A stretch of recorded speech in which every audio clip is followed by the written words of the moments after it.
it's time for us to talk nutrition. And this morning on the nutrition segment, we're going to be discussing the appropriate nutrition for recovery from COVID-19. And we've been joined by our usual expert, Akosua Konadu Yiadom. She's going to help us to break it down and understand what it means in terms of our nutrition. Good morning, Akosua. How are you? Good morning, Kuku. It's good to have you here. In the anointing. Yesterday was awesome. God bless you. Yes, Intercede Ghana. Yeah. Okay, yeah. It was a fantastic experience. Archbishop come pray. I know, right? Yeah, so nutrition for recovery from COVID-19.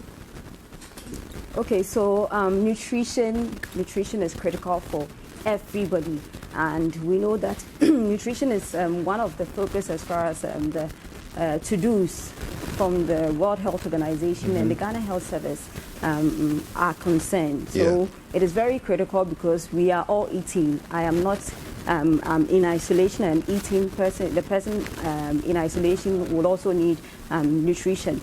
So it's very important that we make sure that we are serving our body with some nutrients. We are paying focus or attention to some nutrients like vitamin A, rich foods, vitamin B6, rich foods, vitamin E, vitamin C, folate, and then iron. Iron is very, very good because it helps to supply oxygen to the rest of the body, and folate is also good because it helps us to make healthy white blood cells, healthy red blood cells. And we know that white blood cells has to do with our body's ability to fight infections, and COVID-19 is an infection. Okay. So you should yeah, because I'll come back to you, but let me just quickly go through some of the things that you've mentioned. We're looking at vitamin D. We'll be looking at citrus fruits. We're going to be looking at, yes, apart from citrus fruits, we're going to look at vitamin E-rich foods. I'm particularly interested in the B side of things, and so we'll be having a conversation about that to understand the vitamin B, what else we need. And then, of course, there's vitamin A as well. Now, whilst we are doing this, kindly remember that the show is interactive. So those of you who are watching, particularly by Facebook or Twitter, kindly use the hashtag #BreakfastDaily for us to know what you're thinking. If you have any questions you want to ask Akosua, kindly do that. If you are also watching and you want to use a WhatsApp line to send us a message, you can use plus 0550585832. If you happen to be outside Ghana, then for the country code is +233. Akosua, yes. So take us into the conversation. So there are I call them 5 main points you should make sure you are taking into consideration in your quest to. We definitely have to recover, and we outside, we those who are okay would also pick clues from them, because they are what we are eating every day. So one, you'd have to make sure you are eating a balanced meal. It should be healthy, it should be balanced. A balanced diet has all the nutrients in their right proportion, and for people recovering, you are encouraged to increase your caloric intake as far as high protein is concerned, high carbs are concerned, because when you have fever or when you are ill, your basal metabolic rate rises or increases, because the body has to do extra work to be able to achieve a normal temperature. So if you're somebody who has fever, yes, you'd have to make sure that you are increasing your intake of calories so that you can be able to produce new tissues, and for immune response to also be able to happen, because that is why there is the fever. The fever has to be taken care of, and that's an effective way to take care of the fever. So make sure you are eating well. If you are in a facility, you will be taken care of as far as everything I'm talking about is concerned. But there are persons who, for some reasons, are isolating. They're not in facilities, are not in facilities. So if you are not in a facility to be taken care of in this regard, you have to make sure you are paying attention to whatever I'm talking about. So that is the first point. And for the second point, you have to keep your body constantly hydrated. Hydration is something we've preached on this segment a good number of times. So you need about 2 liters at least. That is equivalent to 4 of the 500 ml bottle or 4 of the 500 ml sachet water. If you can do more, why not? But at least you should have 2 liters of water. And then you make sure you increase your intake, especially, like I said, if you have fever or you have a run in your temperature. Okay. Because I've explained this point to mean that you need to make sure that your body is brought to the normal temperature level, because you are not well, and so something has definitely happened to your basal metabolic rate, and as a result, you taking it, because you know the cells, they don't produce, neither do they use. They have to feed. They have to feed. Okay. So I have to. That's why they love to be in a host. So I can't make it. I can't use it because viruses are very, very small. But I can take it, I can steal it from you because you are a bigger organism. Yes. So that's what happens. So you have to increase your intake as far as calories are concerned. And then you should constantly make sure that you are doing your 2 in between. So breakfast, lunch, supper, there are 2 here. That should be a fruit and another fruit, so that you can supply your body with some of the nutrients we even spoke about, as far as the vitamin B6, vitamin C, foods, vitamin E, vitamin D. For vitamin D, if you have a dark skin, your chances of being able to absorb the direct vitamin D is lower as compared to persons with a lighter skin. So for persons like that, sometimes we may have to do supplementation. And for even every one of the other nutrients, sometimes how we handle our foods, that's why I said that if you are in a facility, they have a way of going about it for you to make sure you have maximum of the nutrients you will eat. But if you are doing it on your own, then you have to do supplementation, and you should be guided professionally on that. This question of the vitamin D intrigues me. So you're saying that the darker your skin, the more difficult it is to benefit from, for you to be able to absorb the direct, the natural sunlight. Yes. Okay. So for persons like that, it's not like they can't absorb, but as compared to somebody with a lighter, it is high. That is what research is saying. And for some of these things, a lot of research will need to be done. So then it's important for us to, as we supplement on whatever else we supplement, add vitamin D as well. Everything I spoke about, you can be supplemented on. For instance, if, let's say, I am recovering, but I am pregnant, for instance, already the chances of being anemic when you are pregnant is on the rise. And here I am also sick. So for vitamin D, rich food, and for everything we are speaking about, you can reach me on my personal handles. For more clarification. You can leave all your questions, and I will try as much as I can to answer. On Instagram, at the Nutritionist Akosua, on Instagram, Facebook, Twitter, Nutritionist Akosua.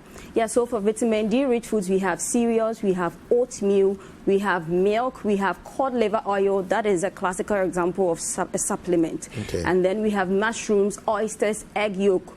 If you don't eat any of this, I am sure this will favor you, Kweku. Don't you eat any of this? Oatmeal and cereal. But with these and then also tuna. But with these things, you know, you'd have to be thought on an individual level. So at this point, yes, somebody said the last time the president spoke, he was a nutritionist. Nutrition is such a critical thing now. So you would want to involve a professional to make sure you have the best of the nutrients your body will need in this era of COVID-19 and even beyond. So these are examples of vitamin D rich foods. We have the vitamin B6. We have vitamin E. We have so this is B6. It is vital for biochemical reactions. We spoke about 300 biochemical reactions last week, and it helps with the immune system. So look through this. I am a fan of avocado. I love them so much. We have poultry, we have fish, we have banana, we have leafy greens, a lot to choose from. So, Kweku, I always say that with all the nutrients I've mentioned, if you are eating well and making sure you are incorporating everything as far as what we keep drumming about the 4-star diet is concerned, the leguminous families, the animal flesh and protein, the fruits and vegetables, the leafy green, the vegetables and the fruit group, and then the essential fats. If you are taking good care of your meal, as far as your 24 dietary recall is concerned, you should be able to satisfy all these nutrients. But if you are recovering, there is a conscious need for you to make sure that there is a supplementation or an add-on so that you can meet your body's need. Can we look at the vitamin E? Vitamin E? Yeah. Okay, so for vitamin E rich foods. Yeah, so with vitamin E rich foods, what are some of the dishes that will go with it? Okay, so like we can clearly see, I'm for the immune health because we are talking about immunity. Most has to do with the leguminous families, the pulses, the nuts, the seeds. So let's say if I'm having millet sorghum porridge, you are satisfying your body's need as far as your need for vitamin E is concerned. So you can clearly see that if you are eating from a variety of everything we sit here to talk about, as far as the WHO protocol for the 4-star diet is concerned, Kweku, you wouldn't have a problem. Where there is a problem, obviously, we have patients with underlying conditions. Then you will need some extra attention being given to you. For instance, you can have patients if you are in end stage as far as kidney disease is concerned. So if you find yourself there, I learned there are people you could be giving even other things that on a regular I will sit here and say that don't be taken.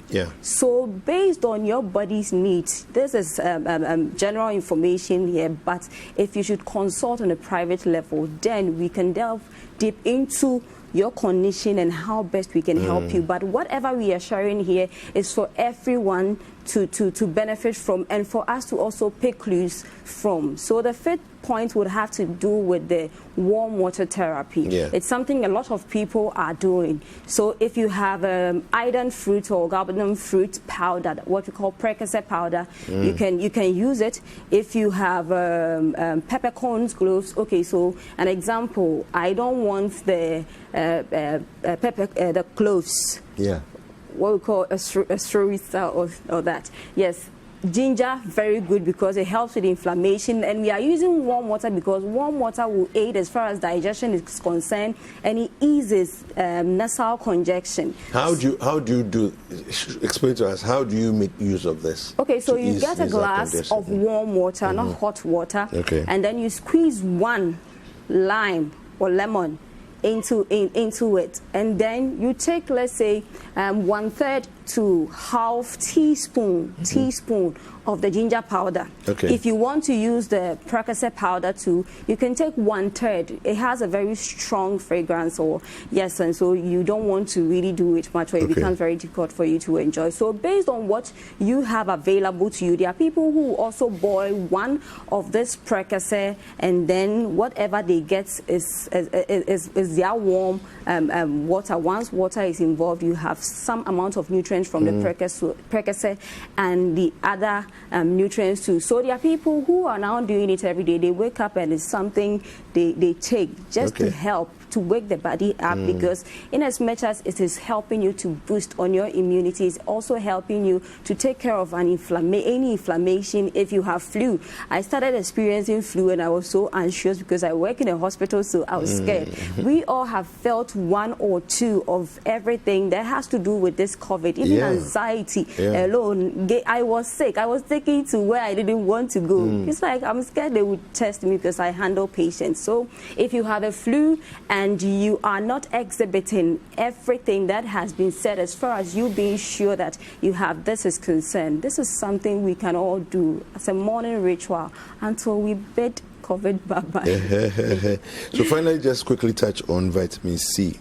And I know it's the biggest one that everybody talks about, vitamin C and all that, but just quickly for a few seconds. Okay, so vitamin C is true. It helps to help us fight diseases. Vitamin C is loaded as far as helping us with white blood cells are concerned. Okay. And we know that white blood cells, their main function is to help us fight infections and diseases. And it helps with the absorption of some of the nutrients like the iron we spoke about. Okay. Yes. If you are taking citrus blessed foods, like that, this is what we have. So the WBCs, that's white blood cells, which is key for fighting infections. So any fruit that falls within the citric family that you are comfortable with. Works. There are other fruits like carrot and other fruits which will have a bit or traces of vitamin C in them. But if you are talking about vitamin C, the citric family foods the place are to go. top notch. Super. Yes, All right. so if you take it, fine. I don't Thank think you. my handles. So, like, I want to repeat my handles again. On Instagram, at The Nutritionist Akosua. On Facebook, LinkedIn, Twitter, Nutritionist Akosua. And you can reach me on 0243 350206. All right. Thank you very much. We'll Thank be you, Pepe, speaking for having me. Akosua Konadu Yiadom, who's a state-registered nutritionist, and she's helping us to understand, in terms of recovery from COVID-19, the specific foods and dishes that we can take. Hi, I hope you enjoyed the show. Do not forget to subscribe, like, comment, and share with your friends. This is Breakfast Daily on Citi TV. Join the Breakfast Daily team Monday through Fridays from 7:30 a.m. to 10. Join us for breakfast daily, only on Citi TV.